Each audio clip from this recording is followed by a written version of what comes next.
মধ্যপ্রাচ্যগামী কর্মীদের স্বাস্থ্য পরীক্ষা হচ্ছে ঢাকায়, অথচ রিপোর্ট দেয়া হচ্ছে কক্সবাজার, বরিশাল ও রাজশাহীর বিভিন্ন সেন্টারের নামে। আদায় করা হচ্ছে নির্ধারিত খরচের চেয়ে 4 গুণ পর্যন্ত টাকা। গেল কয়েক মাস ধরে নতুন কৌশলে চলছে দুষ্টু চক্রের এমন প্রতারণা। মাশফিক রাহাদের রিপোর্ট। পরীক্ষা করেছেন কোথায়? Dhaka health care cement hospital. নাম কোথায় স্লিপে?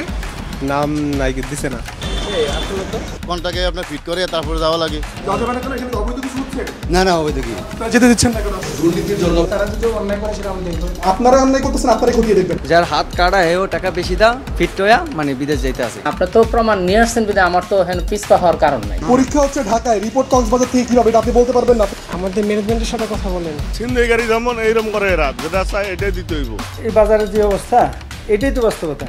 টাকা দিলে ফিট, টাকা না দিলে আনফিট, এইগুলি করতেছে। এই মেডিকেল সেন্টারগুলো তো মূলত দুর্নীতি এবং অনিয়ম করার জন্য নেওয়া হয়েছে। আমাদের নজরে আছে আমাদের ভিসার সমস্যা হচ্ছে অনেকগুলো দেশে একই সাথে, যে ডকুমেন্ট ট্যাম্পারিং করা। দিস ইজ ক্রিমিনাল অ্যাক্টিভিটি, যেটাকে আমরা ক্রিমিনাল হিসেবে ধরি না। এটা কি মানে আনফিট হইলে ফিট হয়ে যাবে? আনফিটের কোনো আলাপ নাই। মেডিকেল করবে এখানে আর রিপোর্ট স্লিপ আসবে করতে গিয়ে আমরা বরিশাল যাওয়া লাগবে না। রাজধানীর কাকলিতে গালফ হেলথ কাউন্সিল জিএসসির অনুমোদন নেই এমন একটি মেডিকেল সেন্টারের নিচে কম্পিউটার দোকান থেকে এই তথ্য পাওয়ার পর আমাদের অনুসন্ধানে শুরু। সৌদি আরব যাবেন এমন একজন প্রবাসী কর্মীর স্বাস্থ্য পরীক্ষা অনুসরণ করে এর প্রমাণ মেলে। ঢাকায় সেন্টারটিতে টাকা জমা দেওয়ার পর অবৈধভাবে প্রতিবেদন দেওয়া হয় বরিশালের একটি ডায়াগনস্টিক সেন্টারের নামে। হাতে নাতে প্রমাণ দেওয়ার পর অনিয়মের বিষয়টি স্বীকার করেন তারা। প্রমাণ নিয়ে আসছেন বিদে আমার তো এখানে পিছপা হওয়ার কারণ নাই। এখানে বরিশালের কিছু কিছু কাজ হয়, যতটুকু হয় আর কি। পরীক্ষা করেছেন কোথায়? Dhaka health care cement hospital. নাম কোথায় স্লিপে? নাম নাই দিছে না। অবৈধ কিছু হচ্ছে? না না অবৈধ কি এর মতো 100 ফিটে আরেকটি প্রতিষ্ঠান ভাড়া নিয়ে একই রকম অনিয়ম করছে দুষ্ট চক্রটি। পরীক্ষার জন্য টাকা জমা দেওয়ার পর স্লিপে থাকছে না কোনো নাম। সেন্টারটি থেকে প্রতিবেদন দেওয়া হচ্ছে কক্সবাজারের চেমন মেডিকেল সেন্টারের নামে। যার হাত কাটা হেও টাকা বেশি দাও ফিট হইয়া মানে বিদেশ যাইতে আছে।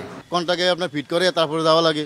তো এবার এই মানে 15-16,000 বা 20,000 টাকা নিতেছে। দুর্নীতির জন্য বলেন, যে কেউ প্লাস হলো অসৎ উপায় বলেন, সবকিছু মিলে তারা যদি অন্যায় করে সেটা আমরা দেখব। আপনারা অন্যায় করতেছেন, আপনারাই খতিয়ে দেখবেন। না আমরা তো অন্যায় করতেছি না, আমরা তো এখানে ভাড়া দিছি। এটা অন্যায় না? ঢাকা হেলথ কেয়ারের নামে পরীক্ষা হচ্ছে, রিপোর্ট হচ্ছে অন্য না, আমাদের প্রতিষ্ঠান নামে তো হচ্ছে না, এটা হচ্ছে আমরা বেস্ট। পরীক্ষাটা কোথায় হচ্ছে? এটা ইনস্টিটিউটের নামটা কি লেখা এখানে?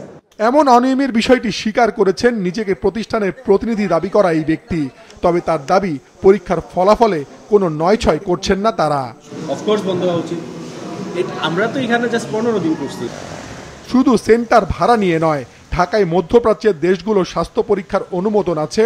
সরাসরি এমন কয়েকটি প্রতিষ্ঠানেও এমন অনিয়মের প্রমাণ পেয়েছে মাছরাঙ্গা টেলিভিশন। এই টেস্টটা কোথায় করাইছে? এই টেস্টটা এখানে। হ্যাঁ, নামটা কি সেন্টারের? ইস্টেক মেডিকেল সেন্টার।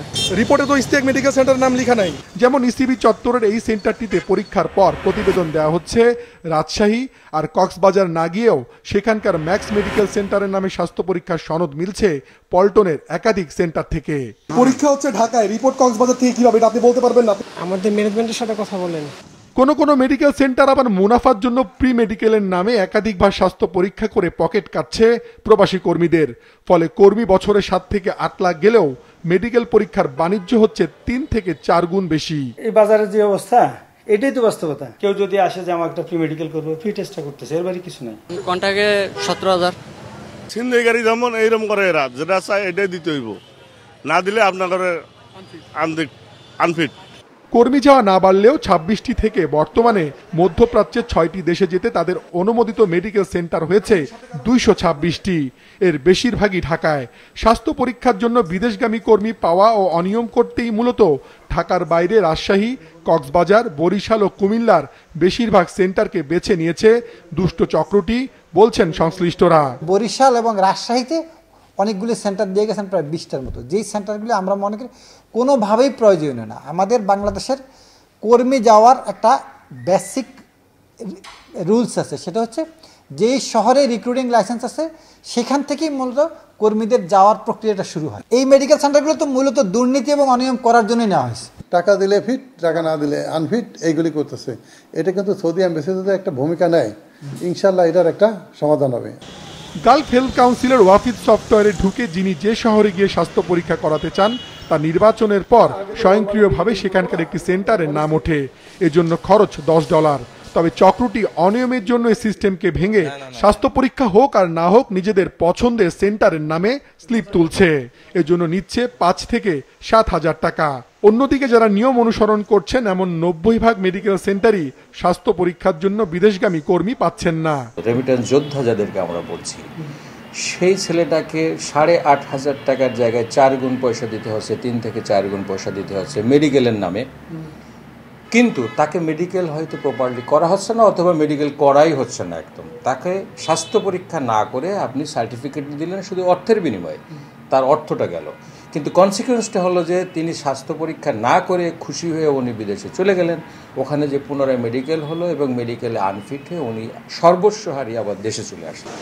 সম্প্রতি প্রধান উপদেষ্টার আন্তর্জাতিক বিষয়ক বিশেষ দূত জানিয়েছেন, ভুয়া সনদের কারণে বিভিন্ন দেশে বাংলাদেশিদের ভিসা পাওয়া কঠিন হচ্ছে।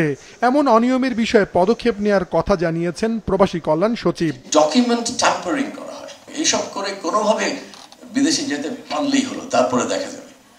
এখন যে আমাদের ভিসা সমস্যা হচ্ছে অনেকগুলো দেশে একই সাথে, এইটার একটা মূল কারণ হলো যে আমরা এটাকে দিস ইজ ক্রিমিনাল অ্যাক্টিভিটি, যেটাকে আমরা ক্রিমিনাল হিসেবে ধরি না। আমাদের নজরে আছে, আমরা এগুলো সবই আমাদের মোটামুটি জানা। অনেক জায়গা থেকে আমরা এই জঞ্জাল দূর করার চেষ্টার মধ্যে আছি। যথাযথ স্বাস্থ্য পরীক্ষা না করে বিদেশে গিয়ে কর্মীদের ফেরত আসার ঘটনাও ঘটছে অহরহ।